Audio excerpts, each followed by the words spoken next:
Right, hello and welcome back to another episode of the Sierra. Hopefully this is the final one. Well, maybe not the final one, but the one we get her running. And this one, she's outside because in the engine bay is bogging, so I'll show you.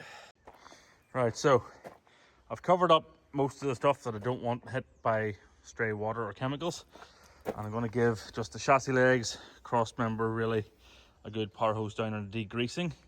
So that's next. Yeah, I'm going to get soaked. So this is the last thing I'm doing tonight. I'll let it drip dry tomorrow and get back at it maybe tomorrow night to start possibly fitting the engine.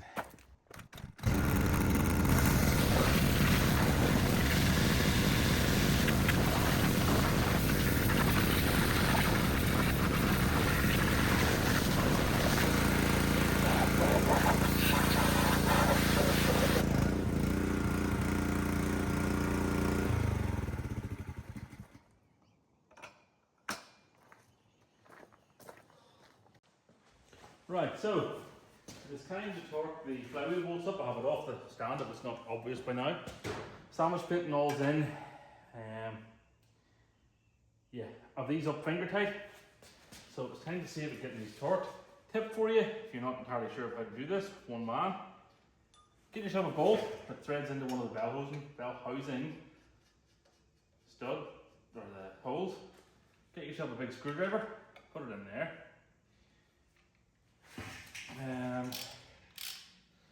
Set your torque wrench to the desired torque, and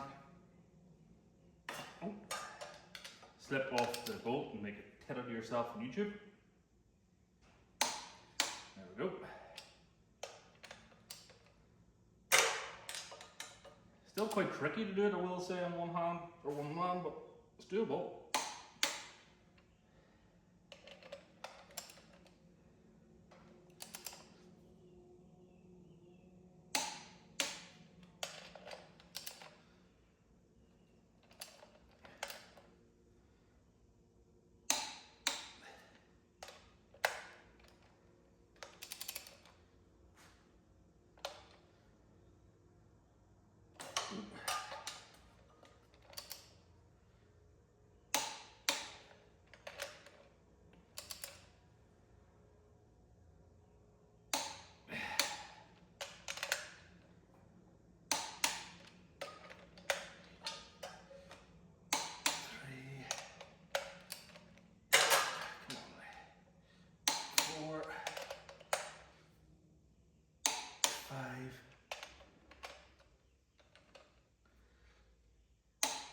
Six. Done. Now it's time to try and get clutch on and sort of lined up.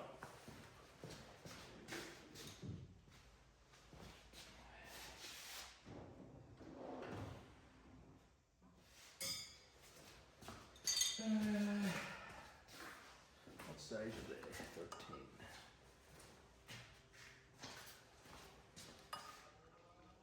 Yep.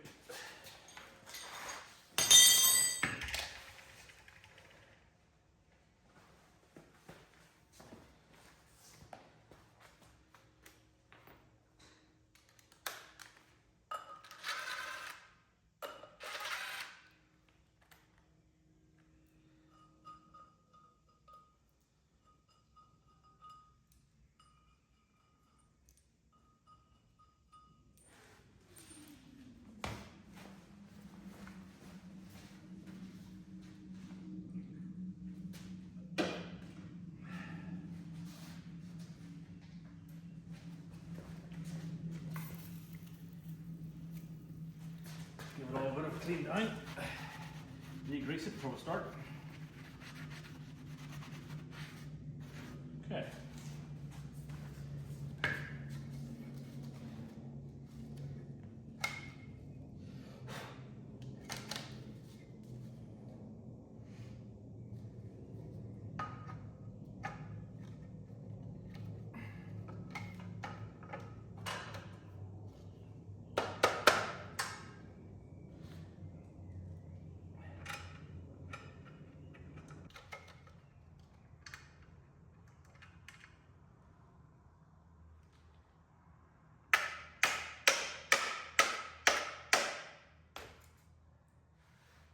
an impact driver in more ways than one.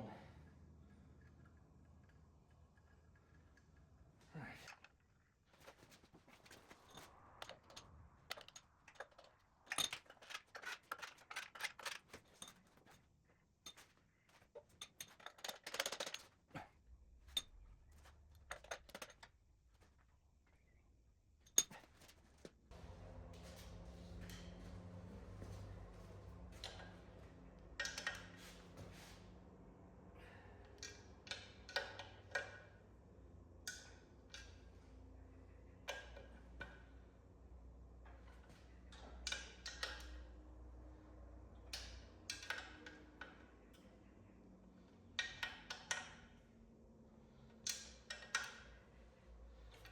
Good enough.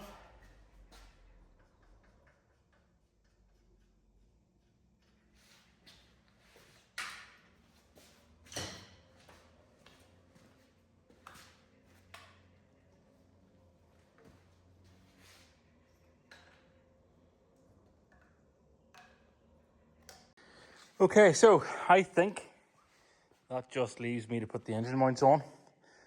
I need to clean them up first because they currently have quite a thick layer of grease on them. It's a bit grim. So yeah, I'll get them cleaned up again and get them bolted on, and then I think we're ready to set it in. Right, I'm on my own tonight. So let's see how well this is going to go.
All right, it's the next night.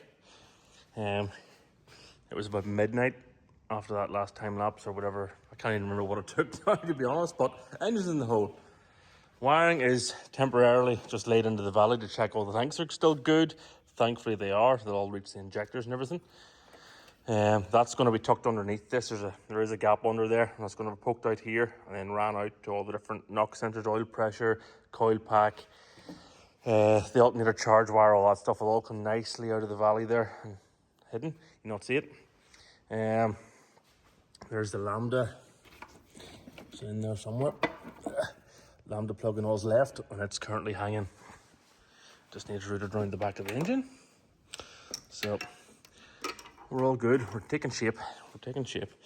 So next part for me, it's all on. All the MT75 bell housing bolts are all in. Engine mounts are in and are all tightened down. So really the next thing for me is plumbing.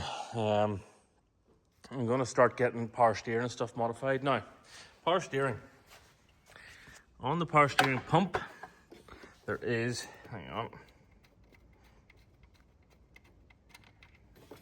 this funky little fitting here, which isn't a regular fitting. There's like an O-ring and stuff on the end of it. So regardless, set that here for now. Thankfully, the standard power steering pipe comes up in the exact same place that the other one has to go into, which is just here somewhere. So I think I should be able to cut this off somewhere, make a sleeve on the lathe that's the right OD, because both types seem to be the same OD. Thankfully, Sierra and Granada. Good old Ford. Put a bevel on both sides, TIG them together, and then slide the sleeve over and TIG that together. And hopefully we're going to call it good enough. So that should hopefully take care of the power steering plumbing. As for the bottle, I'm going to put this back in before I lose it.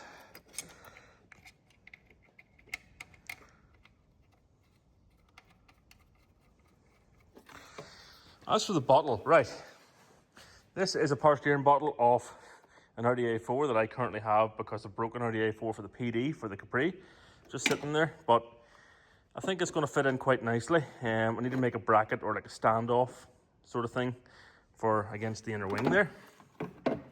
It does sort of go up in, and I could technically just screw it or bolt it through the inner wing there. I might still do that, but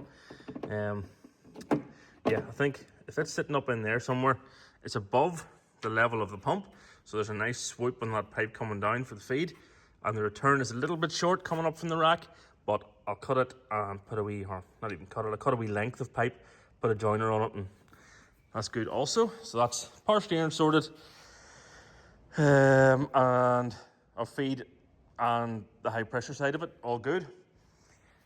As for the radiator, it shouldn't be too much different from what came off, and I still have the old radiator hoses because the outlet for both are sort of similar. The radiator's on the right side, so that should hopefully be fine.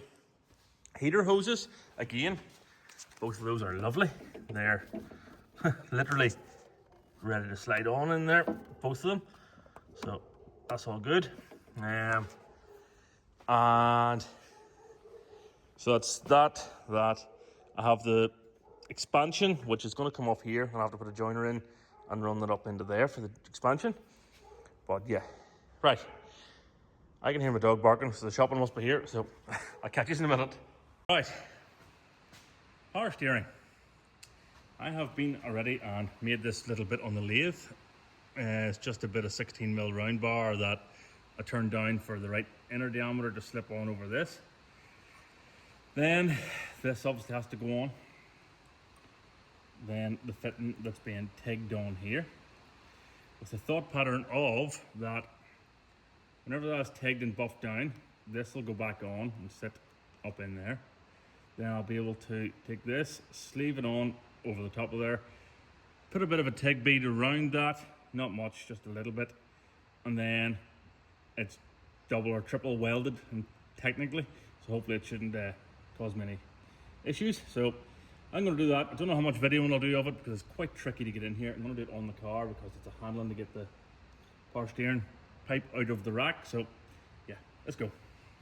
Right, so I decided that it was going to be easier to take the power steering pipe off than it was to start moving the TIG welder and bottles of gas and stuff. So yeah, here we are. I'm going to try and get this TIGged on. Don't judge me.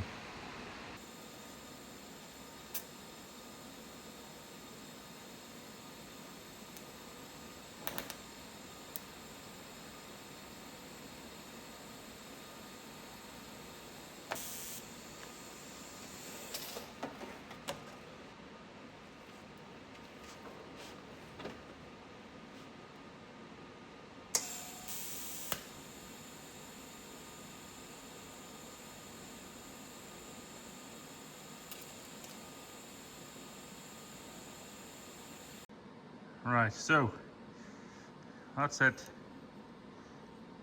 Sort of welded the first, oh that's hot. That's it welded for the first stage. So now it's time to get this slid up over that and a wee bit of TIG around the two sides of it. And hopefully that'll hold. Right, so TIGged on in the middle and then TIGged on twice on the outside. So I'll hope that that'll be fit to hold power steering pressure, and we'll go from there. All right, power steering pipe all refitted. Quite happy with how that turned out. It's very hard to see, I do apologise. There we go. So yeah, it's all up in, it fits. Quite happy, and yeah, time to move on to the next thing. I think that'll work just lovely. I'm gonna probably mark the two of these here and just be able to butt weld them together, all being well. And yeah, quite happy with how this has turned out, I must say. Okay, one downpipe, manufactured quite pleased with that actually. I don't TIG weld often, but yeah, pretty happy with that. Somehow I managed to get it that flange is still fairly flat. I did have to put it in the press and give it a light tickle because it was a little bit banana-ish, but it's now straight again. So let's get this up in and we'll see what it looks like. So, one downpipe for this side anyway is now completed. Need to get the other side done, but very happy with how that one turned out, I must say. Other one, as I said earlier, I think is going to be a little bit simpler. I should be able to just cut out the top here, just cut it at an angle, and then I'll be able to weld it into the flange and bolt it up, hopefully. We shall see. Never works out as simple as you think. Right, so I have bolted all the flanges that I have together just to try and act as a bit of a heat sink, because the last one I did sort of ended up a wee bit warped. I had to straighten it with the press. So this time, this should hopefully help me out, keep everything nice and straight.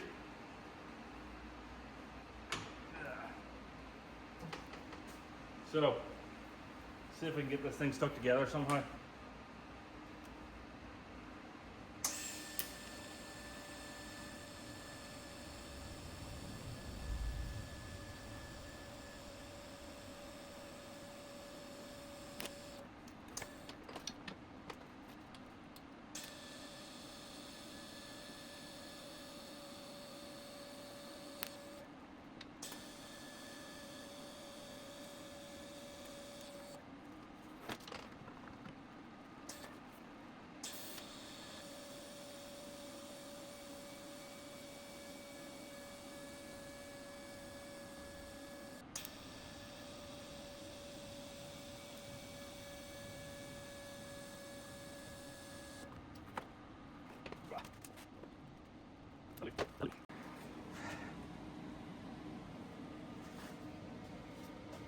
Wouldn't exactly call it well poured, but it's on there.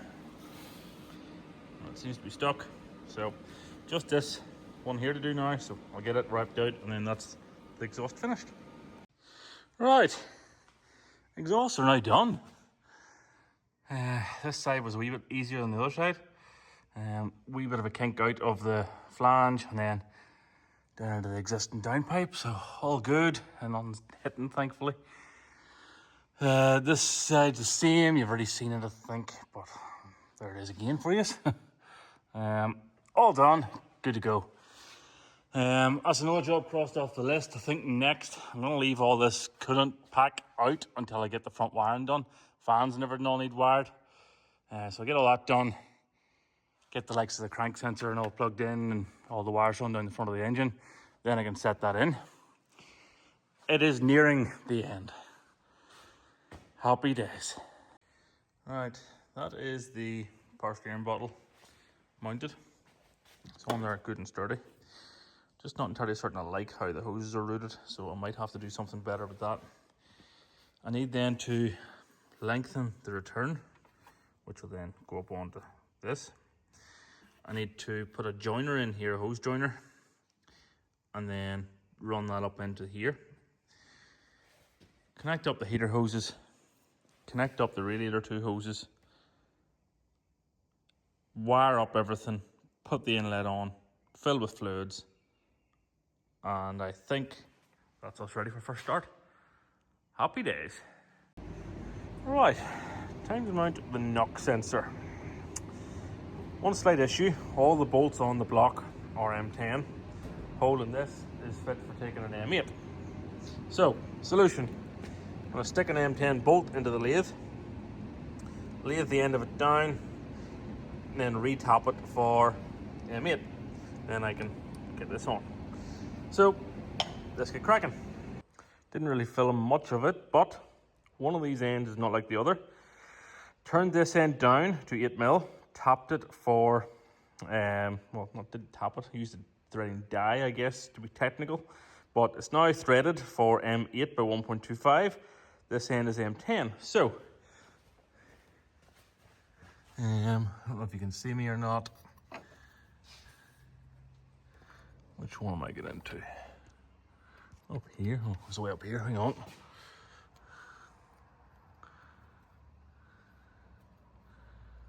Come on.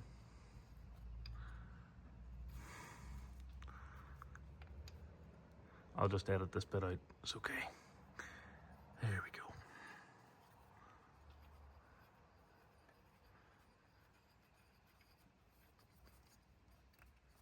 Spot on. Give it a bit of a nip up. All good. Okay, now the knock sensor is in. That's everything down in there plugged in, bar this, which is a spare. The customer is going to be running a digital dash at some point in the future, so I ran a couple of extra wires at this stage that will fit sensors later, such as that's a combined oil temperature, oil pressure. The Bosch does a lovely sensor for that. And there's another one here somewhere for fuel pressure. And if you run the same sensor as this combined one here, you also get fuel temperature. Not that you'll ever need it, but it's a byproduct, might as well use it. So that's those two. I've also left a spare 5 volt for an additional sensor if we ever need one up here. And this is nicknamed boost valve, but it isn't for boost valve. It's going to be for a thing called the VIS solenoid. It's like a vacuum operated switch solenoid thing. Basically it activates, there's like a vacuum operated runner, like a throttle body almost, that sits on the plenum, that whenever it gets to, I believe, 3200 RPM, although that can be now configured in the aftermarket ECU, but it opens that flap to allow it to go through like a secondary chamber or something. Don't fully understand it, but I believe that that's how it worked on the standard Granada. So that is left to deal with that, because the standard vacuum pipes for it all run out here and go over this direction. So it's left over here somewhere for wherever we plug it in. This is for the coil. We're having difficulty because the pins for the plug are some funky dual lock thing that we're gonna have to try and get those from a supplier. Don't have them, and the old ones, they're too far gone. You can't even repin them. This one is the charge light for the dash. This will run down the back of the alternator, way down in there, plug into there, and yeah, we're getting there. A lot of this will all need tidied up and rerouted and clipped up into place and stuff like that, but definitely I'm quite happy with how this is turning out, I have to say. Get the next stage now is going to be to get the fuel rail in, really, I think. And then I can just make sure all this loom is sitting nicely, all the injectors all plugged in. Throttle position sensor is left not heat shrunk yet, just until we double check the pin locations in the plug. We need it sort of powered up in the ECU to check everything's working before we know which pin is the ground, which is the signal, and which is the 5 volt supply. So we'll think of it right, but we're not committing just yet. And yeah, everything else there is just standard. You have your inlet air temperature, idle valve, stuff like that. So it's all taking shape. I'm going to go now and get the fuel rail all cleaned up and make sure all the injector seals and everything's changed over. I already have them in the head here, but just make sure it's all good. Get it all set in, and we'll go from there. Right, that was much more of a fight than I initially thought, but the injector rail is in. All the injectors are plugged in. Yeah, thankfully everything worked out lovely. Right, that's them all gasketed up, these rocker covers. I figured that was next, to be fair, before I started putting the lid on. Gaskets are a definite improvement over the BOA. BOA have a flat flange on the rocker cover face. These have a groove the whole way around, so the gasket slots in. The BOA, you're forever chasing oil leaks. They are absolutely hateful. To anybody that's ever worked on them, you will understand. BOB, let's see how it goes. I'm not even going to put any sealant around them because it seems to be just perfect with a rubber gasket. So let's see. Right, it is looking rather well, if I say so myself. However, this is only sitting here. I have had enough this evening of fighting with an intake manifold. Whoever designed this thing needs a kick in the teeth.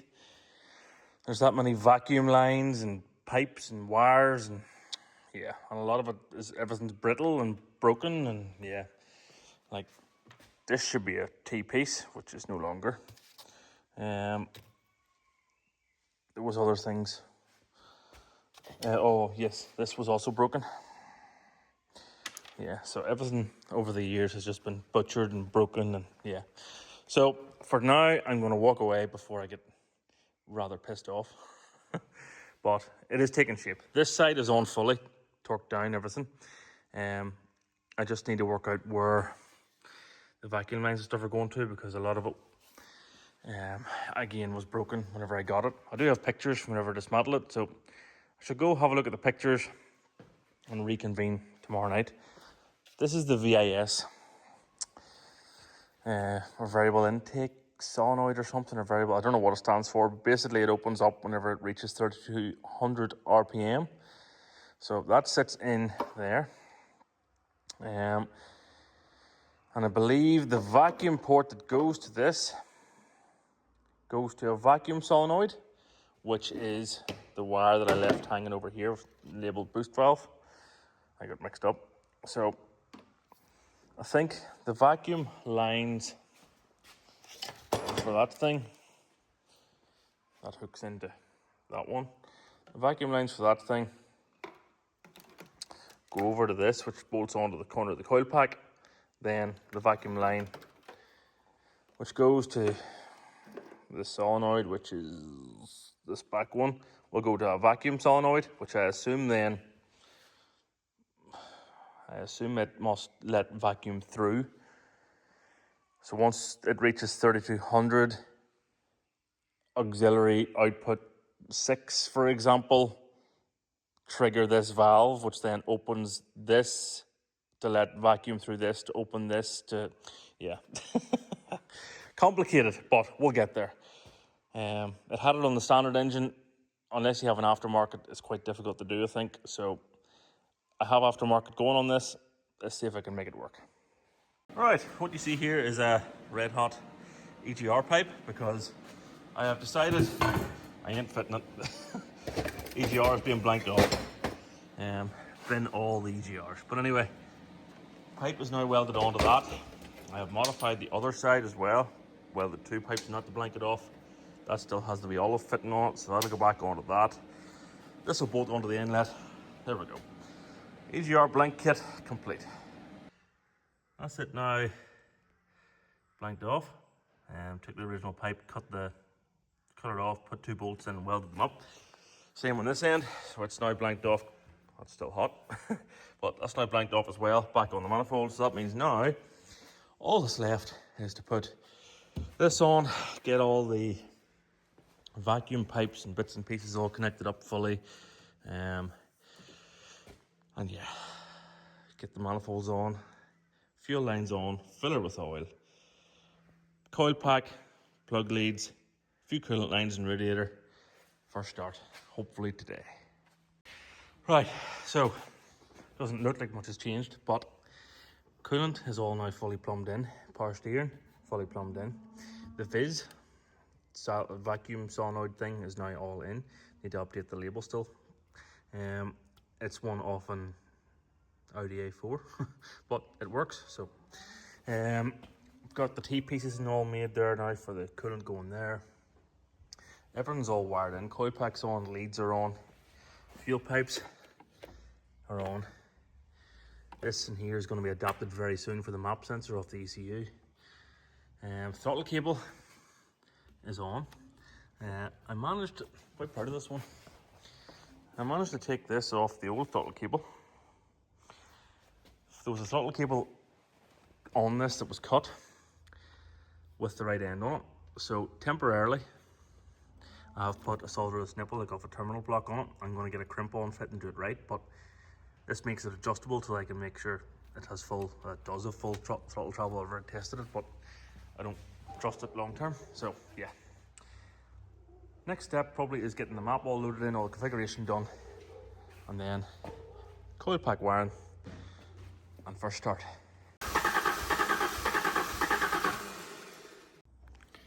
All right, it is the morning after the night before. I was out here at 2:30 in the morning trying to get this thing going, so quite tired. All right, we got so close. I'll stick a little clip in here now of it, sort of half, like showing some signs of life. But no bueno. So close. It's definitely a user error on the ECU side of things. Not a user error, but something I need to change on the settings in the ECU. It's coughing and spluttering and it's trying to go so hard, but it's just not finally that last 10% that doesn't have it. I think it's definitely a fueling issue. It sounds like it's trying to go, but just not enough fuel, or a timing issue, because timing light wouldn't work quite right. I have spark coming to number 1 plug. I've already checked all that. Put the timing light on number 1 lead, but yet this thing isn't flashing for some reason. So I need to test it on another car and see if it's the light or what it is. But regardless, we saw some life out of the engine. Fairly happy with that. Starter motor left the chat at about 2 o'clock in the morning. So yeah, I need to take it in here now and get it rebuilt. Heading on holiday next week. Well, I'll have been on holiday by the time this video goes up probably. But heading on holiday, and hopefully that's ready for me by the time I come back. So hopefully I'll be coming back a little bit more rested. And I'll see you in what for you will be a couple of weeks, but yeah, or for me a couple of weeks. For me a couple of weeks, for you a couple of seconds. So I'll see you in a bit.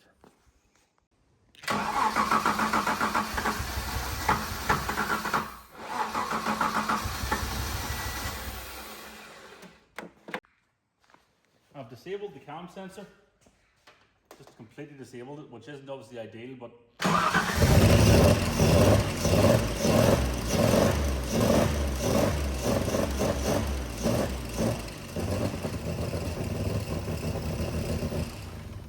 it's still not happy, but it's happier.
Okay, so it has been now, I don't know, I'm only back from holidays about a week now, so things have progressed slightly. To be honest, I didn't video too much of it because a lot of it was just me sitting looking very confused looking at a laptop. But it was one setting in the ECU in the end, and she now runs. The cam sensor and crank sensor settings are correct on paper. The camshaft is one tooth that comes round, like a knuckle sort of thing, and picks up against the sensor. And the settings are very limited. It's just, you set it to one tooth if it's rising or if it's falling, and it's rising because it's coming round and rising against the thing. Yeah, that for some reason didn't like that. I turned off cam sync and away it went. So, I haven't tried this yet, so we'll see if it's still going to start. It hasn't been running in a wee while, but let's see.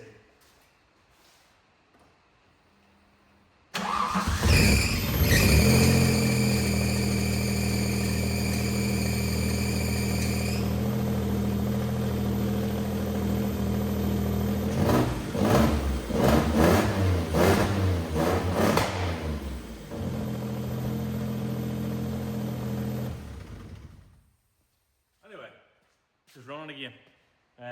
She's not mapped by any means. She's just starting on a very rough base map. Settings seem to all be right. It's starting, it's driving. I've had it in and out a couple of times. Yeah, I have a few bits and pieces to finish off on it. I have to fit new radiator fans because the ones that came, or the ones that were supplied, sit far too close to the crank pulley, or the water pump pulley rather. So that needs, I need to take the radiator back out to do that. I need to work out what I'm doing. Let me bring you in. Let me bring you in. Right. Fans. This thing down here is very close.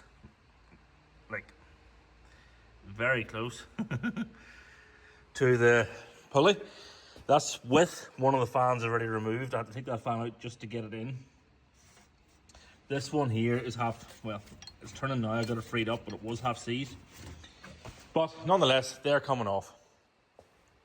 I'm going to fit 2 electric fans, which are sitting behind me somewhere on this side and here. What else needs done to finish off? Speedo cable. Because the old 4x4 setup had the speedo off the front diff, I now need to fit a speedo cable to go to the MT75. Air inlet. This is only just sitting here for now. The air inlet on a BOB, BOA also, is this stupid oval inlet thing that needs to go from oval into either a cone filter, or I haven't decided yet. Customer's leaving it up to me what I want to do. But I'm tempted to try and use the standard airbox. 3D scan this and make up some sort of like a 2-into-1 deal, that you have a pipe that swoops round and in and joins in that pipe here, so that you have a nice sort of airflow coming in. Put that to a 2 or 3 inch fitting here, that it goes on to a wee bit of silicone in between the two. I think that would look really nice if I could get it done. It would look sort of OEM spec. Where are we? So yeah, that's the plan. You've seen it is starting. I got sent the wrong belt, hence the squealing. So look, this is far too loose, so it's squealing its head off. I have another belt ordered, should be here tomorrow. What else is there to do? I don't think there's overly much, you know. I'm nearly there. As I say, air filter, radiator fans. Oh, interior. Interior is still apart because dashboard never had to come out. It's locked for some reason, which is a good job I put the window down. That one's open, we're all right. Hi. The dashboard's currently lying out over there because I had to get in to put the ECU up in the standard place. That's just the USB cable hanging out for mapping. It's booked into mapping middle of July. And yeah, apart from doing those few wee bits and pieces, I think I'm ready for it. I'm ready to give it over to get fully set up. All I had to do was get it running and driving, and it's going to get fully tuned now, the rest of it. So, yes. All right then, so I think it's nearly time to bring this video to an end. Just one more exciting-ish bit to go. I've said it was going to be running in this video, and it is running. It's not fully finished, but there's only a few wee minor bits to do. I might do a wee how I did it bit on if I do decide to 3D scan and 3D print something for the air filter box, but I'll see. So basically rebuilt the interiors, fans and air filter are really all I have left to do on speedo cable. However, take a break, go to the comments section, because in the next video we'll be going to the rolling road. And I want you to have an educated or uneducated guess in the comment section below this video, or on the post on Facebook or Instagram, wherever I've posted this, and guess what power this is going to make on the rolling road. Now, there is something in it for you. I have a banner, a workshop banner. Now, I'm not going to unravel this one, but I have the same one up here. And yeah, the person that's closest, I'll name them in the following video, get them to email me or contact me or whatever, and we'll send this out to you free of charge. Yeah, so please do that. I am going to end the video off now. I have a wee bit more to do, as I said. Mapping is booked in for after the 12th of July holidays. If you're not from Northern Ireland, you probably won't understand what the 12th of July holidays are, but Google it, I'm not going into it. After the 12th, this is going in. Do put your comment or your guesses in on the comment section before then, and yes. I've really enjoyed this one. It's back, lovely to be back modifying stuff, doing exciting projects again. But at the same time, I'm looking forward to having a free-ish workshop to finish these other two cars. The stuff for my loft is coming, hopefully in the next couple of weeks as well, to make us start putting the mezzanine in. Yeah, it's going to going to be a lot going on this summer. I've really enjoyed it. I'll see you in the next one. Bye.